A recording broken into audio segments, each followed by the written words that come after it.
वैभव लक्ष्मी व्रत कथा। एक बड़ा शहर था। इस शहर में लाखों लोग रहते। पहले के जमाने के लोग साथ साथ रहते और एक दूसरे के काम आते थे, पर नए जमाने के लोगों का स्वरूप अलग सा था। सब अपने अपने काम में रत रहते, किसी को किसी की कोई परवाह नहीं होती। घर के सदस्यों को भी एक दूसरे की परवाह नहीं होती। भजन कीर्तन, भक्ति भाव, दया माया जैसे परोपकार संस्कार कम हो गए थे। शहर में बुराइयां बढ़ गई थी। शराब, जुआ, रेज, अभिचारी, चोरी, डकैती वगैरह बहुत से गुनाह शहर में होते थे। कहावत है कि हजारों निराशा में एक अमर आशा छिपी हुई है। इसी तरह इतनी सारी बुराइयों के बावजूद शहर में कुछ अच्छे लोग भी रहते थे। ऐसे अच्छे लोगों में शीला और उनके पति की गृहस्थी मानी जाती थी। शीला धार्मिक प्रकृति की थी और संतोषी थी। उनका पति भी विवेकी और सुशील था। शीला और उनका पति ईमानदारी से जीते थे। वे किसी की बुराई करते न थे और प्रभु भजन में अच्छी तरह समय व्यतीत कर रहे थे। उनकी गृहस्थी आदर्श गृहस्थी थी और शहर के लोग उनकी गृहस्थी की सराहना करते थे। शीला की गृहस्थी इसी तरह खुशी खुशी चल रही थी, पर कहा जाता है कि कर्म की गति न्यारी होती है। विधाता के लिखे लेख को कोई नहीं समझ सकता। इंसान का नसीब पल भर में राजा को रंक बना देता है और रंक को राजा। शीला के पति के अगले जन्म के कर्म भोगने के बाकी रह गए होंगे।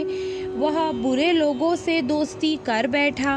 वह जल्द से जल्द करोड़पति होने के ख्वाब देखने लगा, इसलिए वह गलत रास्ते पर चढ़ गया और करोड़पति की बजाय रोडपति बन गया। यानी रास्ते के भटकते भिखारी जैसी उसकी हालत हो गई। शहर में शराब, जुआ, रेस, चरच वगैरह बंदियां फैली हुई थी। उनमें शीला का पति भी फंस गया। दोस्तों के साथ उसे भी शराब की आदत हो गई। वह जल्द से जल्द पैसे वाला बनने की लालच में दोस्तों के साथ रेस जुआ भी खेलने लगा।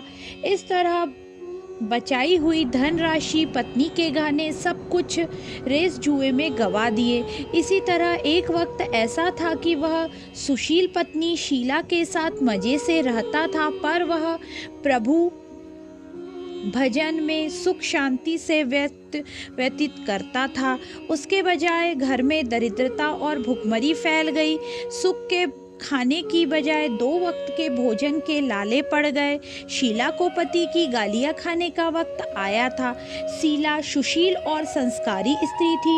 उसको अपने पति के बर्ताव से बहुत दुख हुआ, किंतु वह भगवान पर भरोसा करके बड़ा दिल रखकर दुख सहने लगी। कहा जाता है कि सुख के पीछे दुख, दुख के पीछे सुख आता ही रहता है, इसलिए दुख के बाद सुख आएगा, ऐसा श्रद्धा के साथ प्रभु भक्ति में लीन रहने लगी। इस तरह शीला असहस्य दुख सहते सहते प्रभु भक्ति में वक्त व्यतीत करने लगी। अचानक एक दिन दोपहर में उसके द्वार पर किसी ने दस्तक दी। शीला सोच में पड़ गई, मुझ जैसी गरीब के घर इस वक्त कौन आया होगा। फिर भी द्वार पर आए हुए अतिथि का आदर करना चाहिए। ऐसे आर्य धर्म के संस्कार वाली सुशीला ने खड़े होकर द्वार खोला। देखा तो एक माझी खड़ी थी। वे बड़ी उम्र की लगती थी, किंतु उनके चेहरे पर अलौकिक तेज निखर रहा था। उनकी आंखों में से मानो अमृत बह रहा था। उनका भव्य चेहरा करुणा और प्यार से छलकता था। उनको देखते ही शीला के मन में अपार शांति छा गई। वैसे तो शीला माझी को पहचानती न थी, फिर भी द्वार पर आए हुए अतिथि का आदर करना चाहिए और उनको देखकर शीला के रोम रोम में आनंद छा गया। शीला माझी को आदर के साथ घर में ले आई।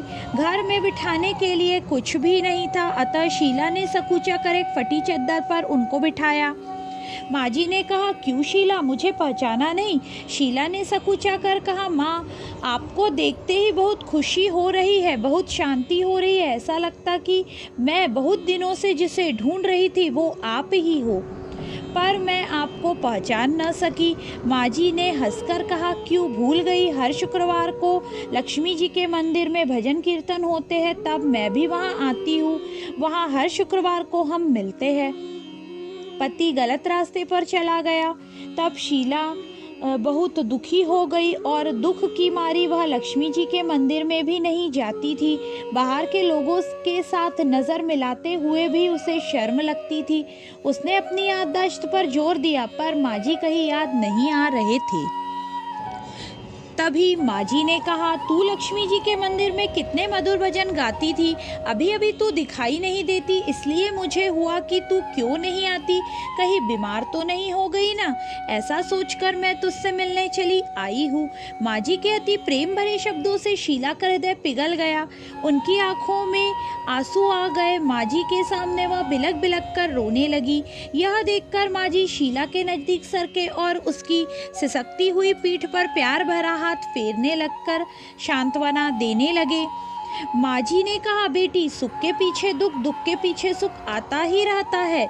सुख और दुख तो धूप छाव की तरह होते हैं। धैर्य रखो बेटी, तुझे क्या परेशानी है? तेरे दुख की बात मुझे सुना, तेरा मन भी हल्का हो जाएगा और तेरे दुख का कोई उपाय भी मिल। माँ जी की बात सुनकर शीला के मन को शांति मिली। उसने माँ जी से कहा, माँ, मेरी गृहस्थी में भरपूर सुख और खुशियाँ थी। मेरे पति भी सुशील थे। भगवान की कृपा से पैसे के बात में भी संतोष था। हम शांति से गृहस्थी चलाते, ईश्वर भक्ति में अपना वक्त व्यतीत करते थे।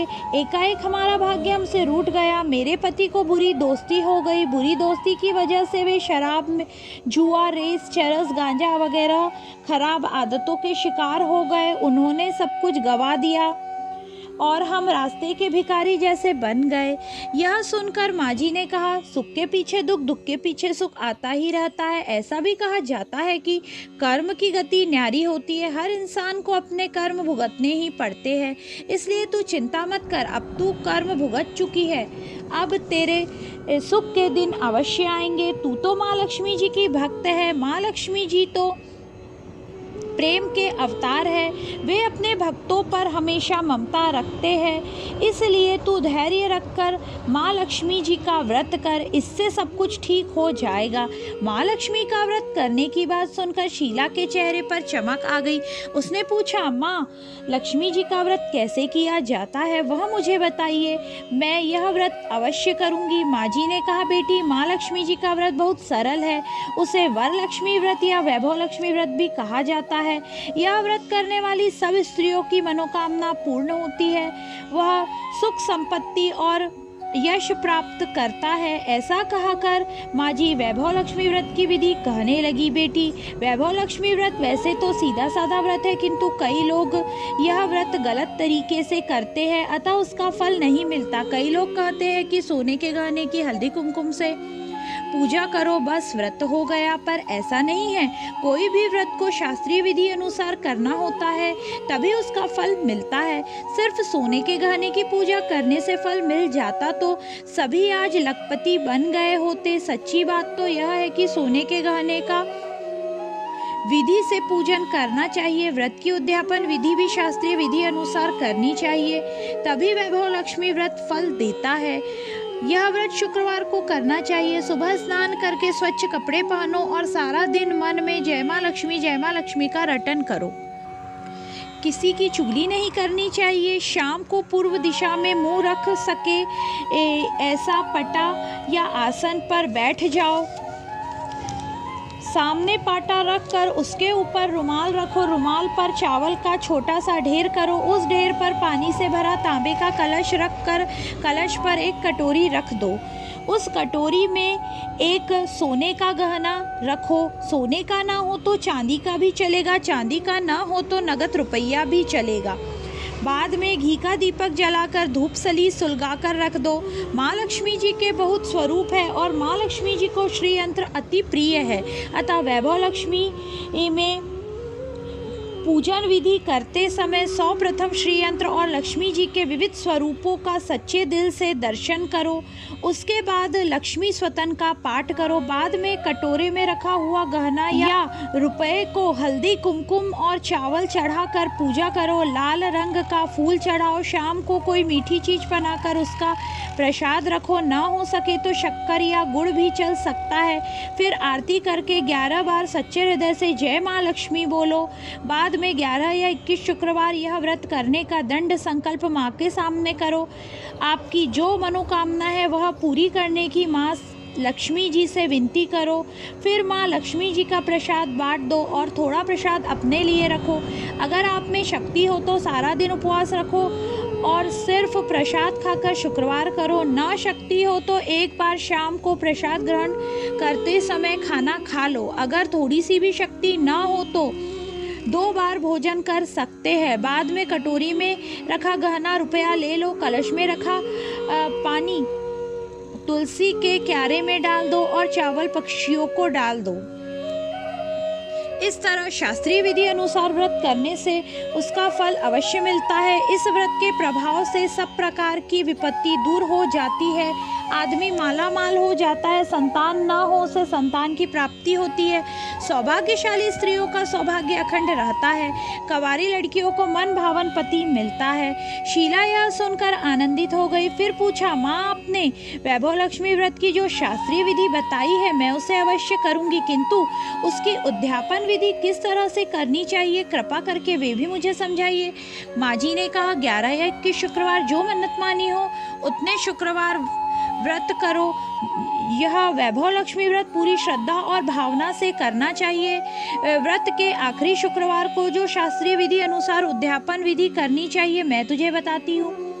आखिरी शुक्रवार को खीर या नैवेद्य रखो। पूजन विधि हर शुक्रवार को करते हैं वैसी ही करनी चाहिए।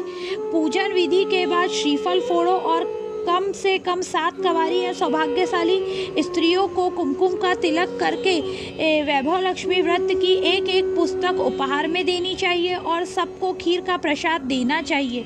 फिर धन लक्ष्मी स्वरूप वैभव लक्ष्मी स्वरूप माँ लक्ष्मी की छवि को प्रणाम करो। माँ लक्ष्मी जी का यह स्वरूप वैभव देने वाला है।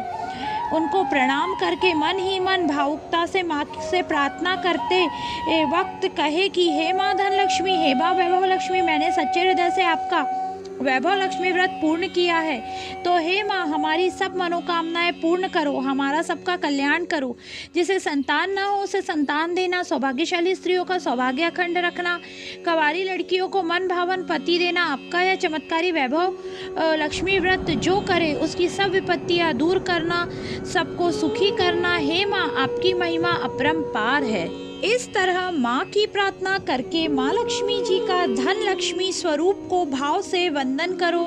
माँ जी के पास से वैभव लक्ष्मी व्रत की शास्त्रीय विधि सुनकर शीला भाव विभोर हो उठी। उसे लगा मानो सुख का रास्ता मिल गया।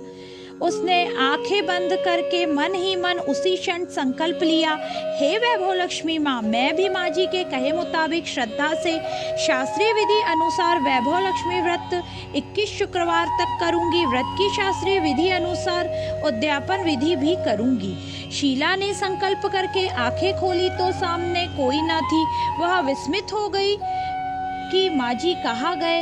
यह माँ जी दूसरा कोई न थी, साक्षात लक्ष्मी जी थी। शीला लक्ष्मी जी की भक्त थी, इसलिए अपने भक्त को रास्ता दिखाने के लिए माँ लक्ष्मी देवी स्वयं माँ जी का रूप धारण करके लक्ष्मी रूप में शीला के पास आई थी। दूसरे दिन शुक्रवार था। सवेरे स्नान करके स्वच्छ कपड़े पहन शीला मन ही मन श्रद्धा से पूरे भाव से जय माँ लक्ष्मी का रटन करने लगी। सारा दिन किसी की चुगली नहीं की। शाम हुई तब हाथ पांव मुंह धोकर शीला पूर्व दिशा में मुंह करके बैठ गई। घर में पहले सोने के बहुत से गहने हुआ करते थे, पर पति के गलत रास्ते पर चढ़कर सब गहने गिरवी रख दिए। पर नाक की चुन्नी बच गई थी। नाक की चुन्नी निकालकर धोकर शीला ने कटोरी में रख दी। सामने पाटे पर रुमाल और एक मुट्ठी भर चावल का ढेर किया। उस पर तांबे का कलश पानी भरकर रखा। उसके बाद चुन्नी वाली कटोरी रखी। फिर माँ जी ने कही थी वह शास्त्रीय विधि अनुसार वंदन स्वतन पूजन वगैरह किया और घर में थोड़ी शक्कर थी, वह प्रसाद में रख कर वैभव लक्ष्मी व्रत किया। यह प्रसाद पहले पति को खिलाया। प्रसाद खाते ही पति के स्वभाव में फर्क पड़ गया। उस दिन उसने शीला को मारा नहीं, सताया नहीं। शीला को बहुत आनंद हुआ। उसके मन में वैभव लक्ष्मी व्रत के लिए श्रद्धा बढ़ गई।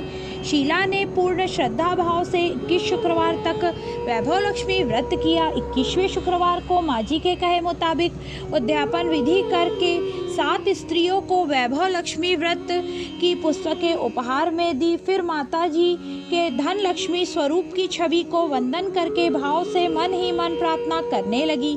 हे माँ धन लक्ष्मी, मैंने आपका वैभव लक्ष्मी व्रत करने की जो मन्नत मानी थी, आज वह पूर्ण हुई।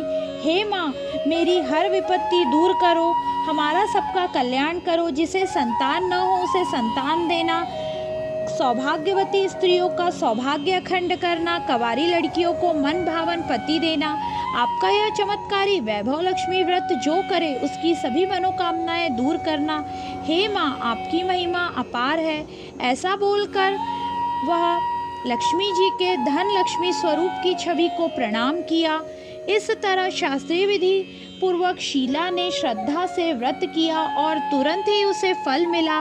उसका पति जो गलत रास्ते पर चला गया था वह अच्छा आदमी हो गया, कड़ी मेहनत करके व्यवसाय करने लगा। माँ लक्ष्मी जी की कृपा से उसको ज़्यादा मुनाफा होने लगा। उसने तुरंत शीला के गिरवी रखे गहने छुड़ा दिए। घर में धन की बाढ़ सी आ गई। घर में पहले जैसी सुख शांति छा गई।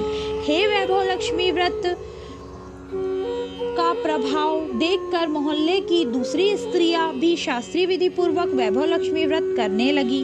हे माँ धन लक्ष्मी, जैसे आपने शीला पर अपनी कृपा बरसाई, उसी तरह माँ लक्ष्मी आपका व्रत करने वाली सब पर प्रसन्न होना, सबको सुख शांति देना। जय माँ धन लक्ष्मी, जय माँ वैभव लक्ष्मी।